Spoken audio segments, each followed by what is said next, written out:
Good afternoon, good morning, good evening. See, I messed up the order. To all my guys, gals, non-binary pals, thank you for joining. As you can see by my shirt, well, we're going to be talking politics today. I will only talk, the rule is, I can only talk politics if I'm wearing this shirt. So, I'm going to be talking about a timeline very quickly from the presidential debate to present day. Now, I have to go fast because if I didn't, it would, I don't know, take a day, and you don't have a day to watch me. And remember, if you're struggling with anything, if you're hurting, if you're in pain, turn this off and dial 988, which is the mental health hotline in the United States. You are more important than this video. Now, I did take copious notes here, and by copious notes, I mean opened Wikipedia, but only to get the dates. Like, there were so many dates where stuff happened. So let me find it. Okay, here we go. Let's go. The presidential debate. That was not a fun night for me. I admit my bias. I think that's only fair. If I'm a journalist, which I have no journalistic qualifications, I'm just a guy with 86 followers. So, But I think it's important that you know where I stand. I'm going to try to be unbiased until the end, where it's going to get a little too difficult. But I am a Democrat. My politics probably fall in between the middle and the far left. I'm not far left, but I'm a little more liberal than a classic Democrat, if you would. I think Joe Biden has been one of the best presidents we've had. And I think he would have beaten Trump. And I know you're probably thinking I'm crazy, but guess what? We'll never know. But Joe, he seems to always come back, but not this time. Not this time. We love you, Joe. Okay, so the first debate happens, and it's very early, because debates usually happen after the conventions. Well, was before either convention. Biden came off awful. He came off like he could potentially have Alzheimer's or dementia. And I definitely don't say that in an insulting way. I have nothing but respect for Joe Biden, but he came off bad from a stylistic standpoint. Granted, he said some dumb stuff, but that I'm even willing to forgive, just for how bad he came off. Trump, on the other hand, came off stylistically great. Winner. Boom. Granted, every single thing he said was a lie, but people aren't nerds like me, who's screaming at the TV. Because I know I think they said he told one lie every 1 minute and 28 seconds. Yeah. So that was June 27th. You start to have random, like, TikTokers and people calling for him to step down. I don't think anyone was really taking it seriously. Biden then, he decided the way he was going to rehabilitate his image was to do these one-on-one interviews. Trump did something I never thought he'd do. It really surprised me. He shut the F up. Because everyone was turning on Biden, but he knew or thought in the back of his mind, Biden will never drop out. His ego's too big. So Trump, it was like Trump in the basement. It was like vacation. See, I got to throw him in there now and then. So July 1st, Trump is convicted of money laundering. Would be very difficult to explain. Is he guilty? Absolutely. Would have they brought this case if it wasn't political? Absolutely not. But every case is political. Hunter Biden. No one gets charged with that old law about drug addict and owning a gun. There's a lot of old laws on the books that you just don't know about, but they could theoretically be enforced. But it was political. So, was he guilty? 100%. 100%. Would have this been an issue if he wasn't Donald Trump running for president? No. No one would have cared. So, he goes back to being quiet. And then you see something weird happen. Members of the House, Democrats, start calling on Biden to drop out. We know this isn't going to happen, of course. So he's doing these interviews with like George Stephanopoulos and a bunch of people whose names I don't remember. Maybe it'll show up here. But he's not coming off like he did during the debate with Trump. He's just coming off angry. And I can understand that. He has members of his own party telling him to drop out. He has to deal with Trump. Which, think about it. The tradition is when you become president, you leave the new guy alone. Do you remember Bush, George W., talking crap about Clinton when he...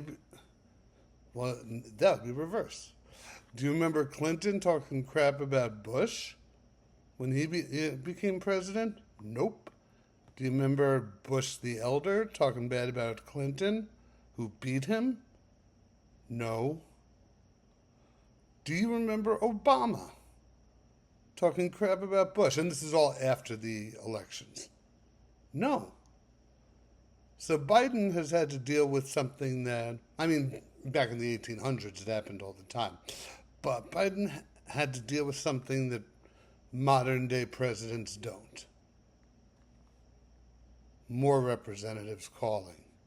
More representatives. More representatives. We reached July 11th. Biden appears at the NATO Washington summit and holds a press conference continuing to say he is going to run for re-election.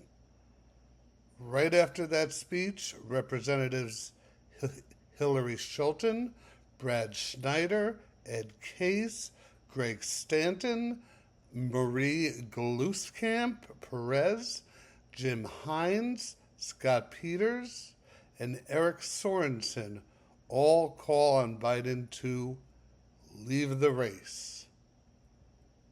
July 12th, Brittany Peterson and Mike Levine ask him to leave the race. It's getting very tense for Joe. The walls are caving in. And it's sad to watch because I think Joe's such a good guy. But he just is not coming off as someone who can be president for 4 more years. Trump decides to reappear and hold one of his Trump rallies. Because the RNC was going to and did start on July 15th, so he didn't want to be invisible until then. So he had a rally on July 13th in Butler, Pennsylvania, where there was an assassination attempt. And Trump was shot, and it hit his ear. There's conspiracy theories about it. I'm not one of them. But it gave it was just, it was a kid a mentally ill young man who was bullied so much he just wanted a way to get attention. Not justifying, because someone did die, a Trump supporter who was there at the rally. Now, I always say, I don't speak ill of Trump supporters. I have friends who are Trump supporters, so it's an absolute tragedy. What happened? Someone died. I don't care who he was voting for. He died putting his body over his children to protect them. That makes him a hero. Trump gets shot in the ear, like right here. He puts his hand up, he yells, "Fight, fight," which is weird because they're going to then use unity as the topic of the convention.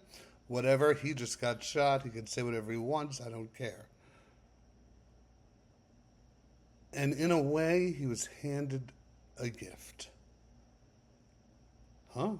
Just got shot. How was he handed a gift? The gift of empathy. The gift of sympathy. Trump is known for having one of the biggest egos, one of the biggest "I don't care about you" attitudes that's ever existed. And getting shot in the ear, he had the ability to pull a 180 on that. So it seems like he does. We don't see him the next day. So there's all these rumors going around, but I knew if something was really serious with him, it would be made public. And then the next day, July 15th, is the start of the 2024 Republican Convention. You can watch my video. I did a long form on that alone, but it's the first time we see Trump since he got shot. Very good convention, except for 70 minutes of it. On the last night when Trump spoke, it was the first, he spoke for an hour and a half, which is way too long. But had he limited himself to the first 20 minutes where he came off as humble, God-fearing, etc., election over. 20 minutes of awesomeness, 70 minutes of he's back. Pelosi's awful. Biden's demented. Kamala just going down the line with his usual stuff. So at that point, I knew that we were going to be all right. Because people are tired of this Trump. And the whole convention was based on Trump turning around his attitude, having a little more humility. And his speech totally proved that was BS. Okay? The next day, Biden does another one of those one-on-ones, and they ask him if there's anything that would make him step down. And he said yes, if he was diagnosed with a medical condition. A few hours later, he comes down with COVID-19. Now that's weird. That's quite convenient. And the Democrats do shady stuff. So I'm just going to say that was very convenient timing. Because after conventions, the party that had the convention typically gets a relatively large bump, okay, in the polls, and things look good for them, and then things will go back to normal. So we have the Trump assassination attempt plus the convention. Trump's raking in the money until, keep in mind, the last day of the convention when Trump spoke was July 18th. This isn't even a month ago. So much has happened. Trump spoke. I described his speech. We have Biden coming down with COVID. Very convenient timing on that one. And then every day, more people with prestige call for him to step down. Ending on July 21st, when the most powerful Democrats asked him to step down. That being Nancy Pelosi, Hakeem Jeffries, and Chuck Schumer, who, by the way, Trump gave a speech saying that Chuck Schumer joined Hamas. So be careful about Chuck. So Biden does something I did not. This has been an election of me not expecting what happens. Maybe I'll call it incorrectly. That's never happened. By the way, I am not making a prediction until after the DNC. I think either party could win. So July 21st, after Pelosi, Jeffries, and Schumer talked to him, Biden posts that and withdraws from the race. It's less than 100 days, and we haven't even had our convention. There were two ways of thinking about how to find a new nominee. Either just choose someone and everyone back that person, or have an open convention where all the Democrats are at war with each other. Because keep in mind, they've been a broken party since the debate where Biden dropped the ball. They have not looked good. So, as a political scientist, I would have loved to see an open convention. As a Democrat, I wanted them to choose someone and unify.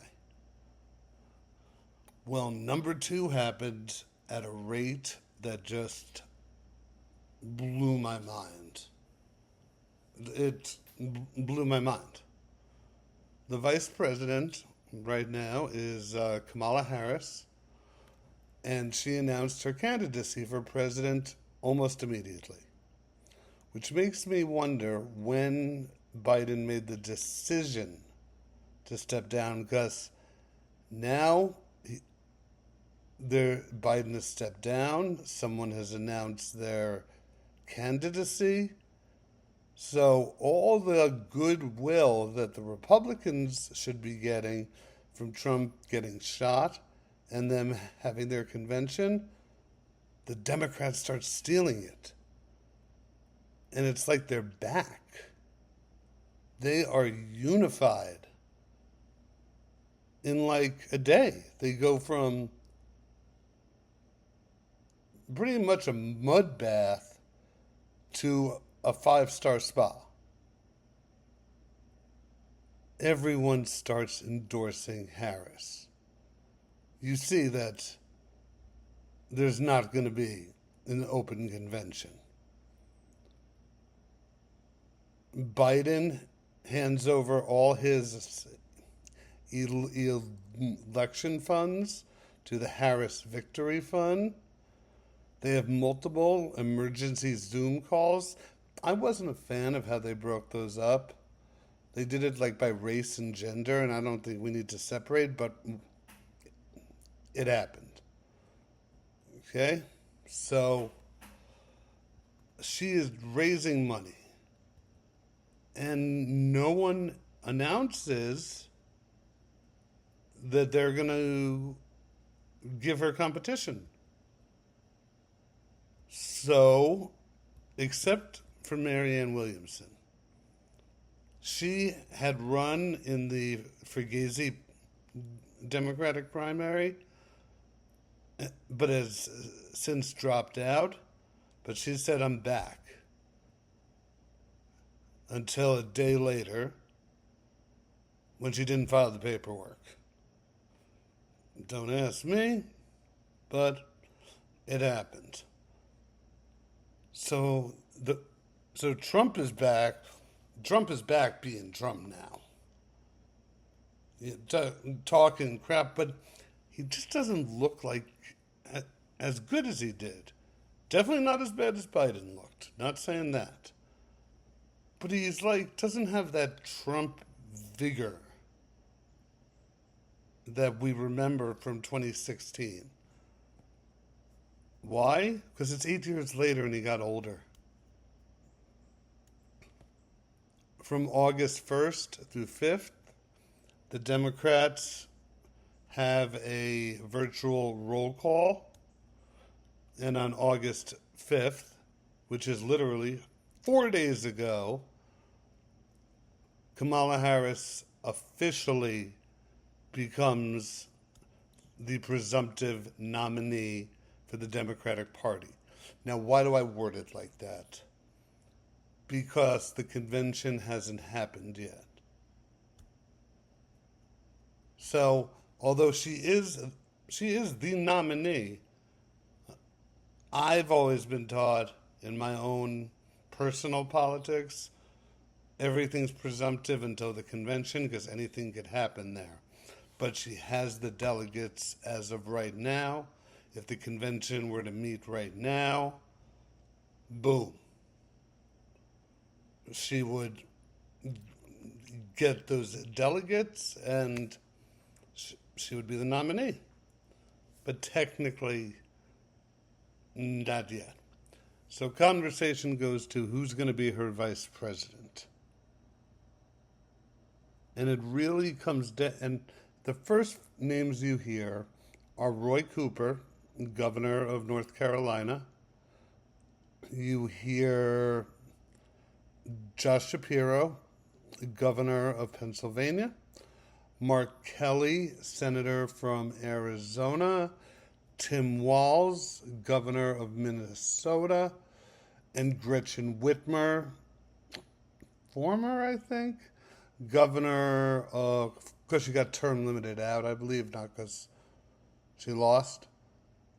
And Gretchen Whitmer. Within a day, and people, well, let me step back. People think it's going to be Shapiro. Pennsylvania swing state. He's Obama-esque. And he is your regular corporate Democrat. So, what the party says, he won't put up any argument. So, he just seemed like the obvious choice, except he's very pro-Israel. And the youth vote has become quite anti-Israel. Now, believe it or not, I was not privy to those meetings where they spoke about who it would be. Kamala Harris then chops it down to 3. Well, it has to become 3. It couldn't be Roy Cooper because North Carolina has this stupid rule that if the governor isn't physically in the state at the time, the lieutenant governor has all the powers of the governor. And the lieutenant governor in North Carolina is elected separately. And he's MAGA. So Roy Cooper wouldn't be able to leave. America is not ready for a female ticket. I am. Country's not. Um, there goes Gretchen Whitmer. Oh, I forgot to mention some other ones. Pete Buttigieg threw his name in the hat. And he was actually like doing the media rounds. Unfortunately, I don't think America is ready for a gay vice president. I am. I don't care his sexuality, but I don't know if the country is. Long story short, it comes down to three: Shapiro, Kelly, and Waltz. I don't know how to pronounce his name. So just this past weekend, she meets with the three of them separately, just a one-on-one, let's shoot the shit conversation. And so then she comes out and says she will be making her announcement on Tuesday, August 6th. It's Friday, August 9th right now. Look at all this stuff that's happened. Trump, to his credit, has gone back in the basement. I don't know who's whispering in his ear, but they're smart. Because the best thing Trump can ever do for himself is STFU. If you don't know what that stands for, ask your parents. Because when he talks, he says stupid stuff. So the only time he's guaranteed not to say something dumb is when he's not speaking. So he's not speaking for a little while. Because look, last time he said Chuck Schumer joined Hamas. Okay? Kamala Harris chooses Walz. I guess that's how you pronounce it. Tim Walz, governor of Minnesota. I like the dude. I really like the dude. He just comes off so friendly. He was in the military. He was a teacher.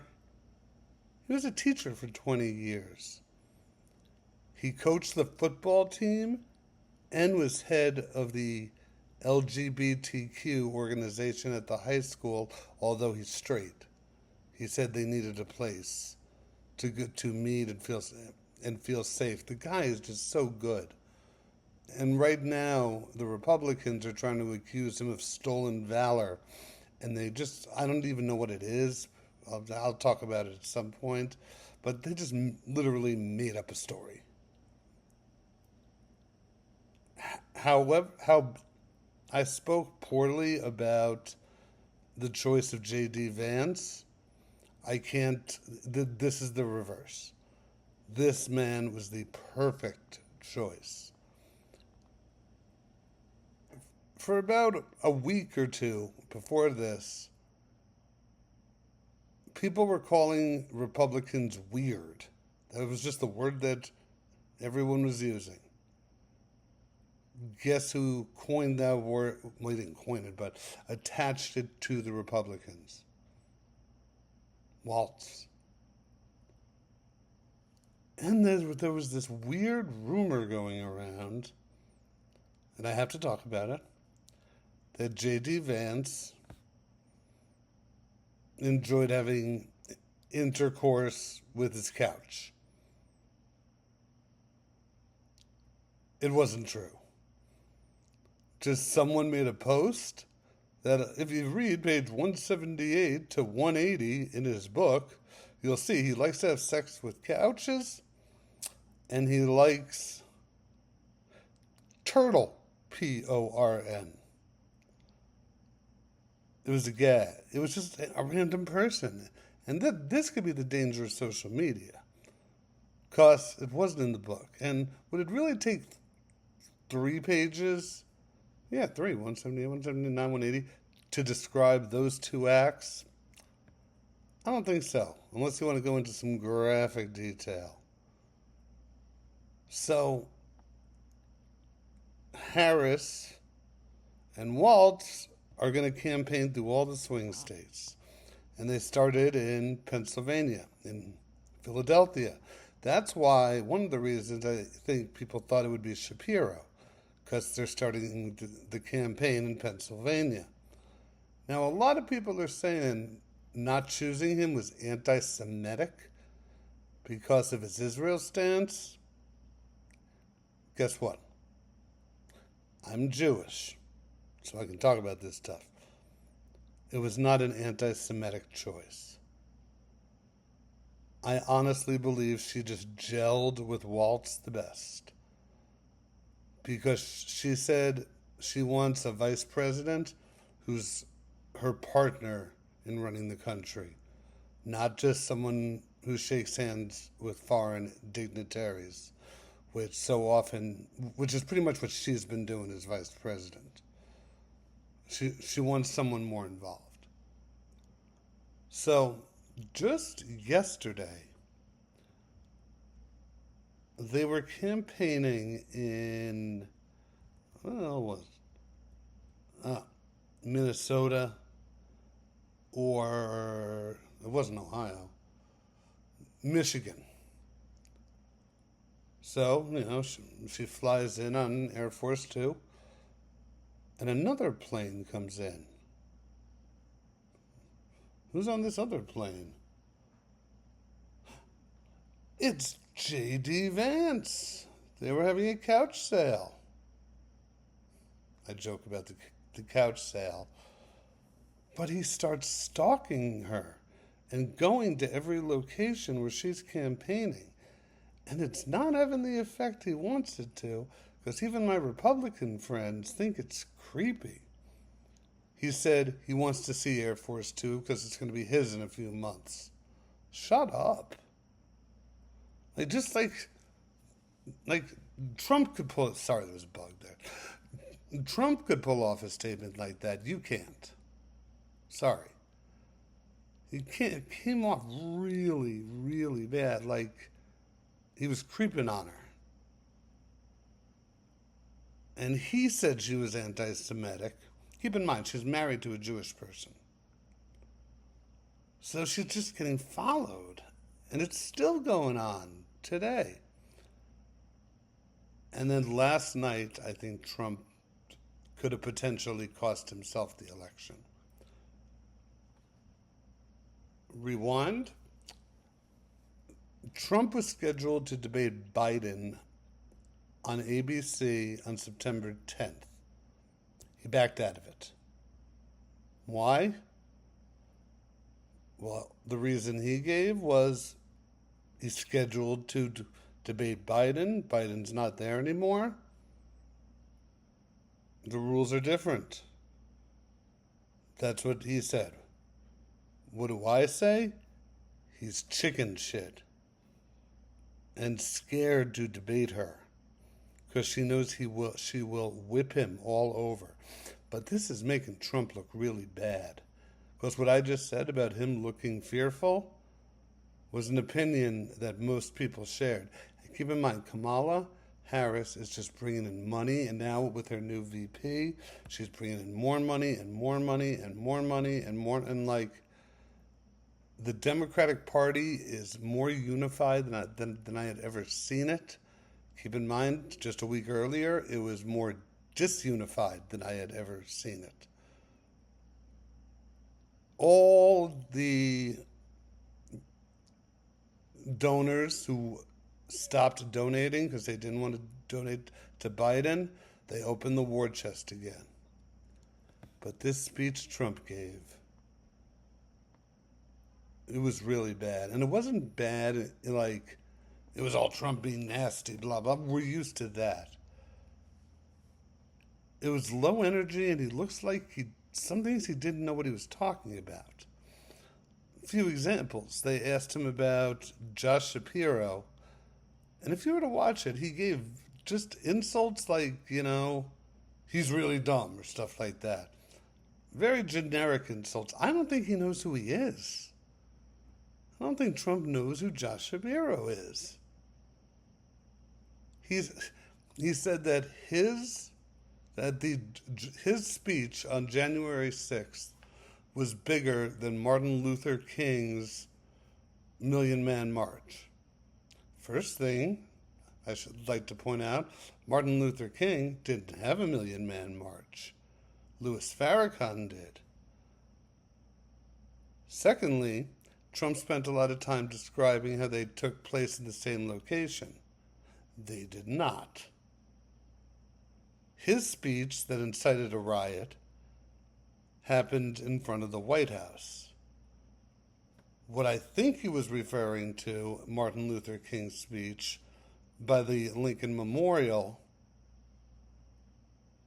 was by the Lincoln Memorial, not by the White House. So he was messing up all these regular facts, which then has now started the rumor, is Trump going to step down? Now, I've been wrong a lot on this election. I only brag because I'm always right on the final result, which, again, I am not making. It would have been Biden, but he's not there anymore. But Trump is in cognitive decline. This is not the Trump of 8 years ago. And could you imagine electing him and something happens and J.D. Vance becomes president? It just scares me. So Trump, after saying I'm not going to debate, really looking like a pansy, agrees to 3 debates, more than he originally did. It's like he has to go big or go home. And I can't wait. Because Trump did not have a good debate against Biden. No one talks about that because Biden was so bad at that debate. But Trump didn't do a good job. He came off like arrogant Trump that you just want him to shut up. Kamala's a former prosecutor. I don't see a way that Trump looks better than her during these debates. I could be totally wrong. But debate, I'd say huge advantage, Kamala. And tomorrow, I don't know what's going to happen, but something will. So that's what's going on with the presidential election. Tomorrow, I'm going to be talking about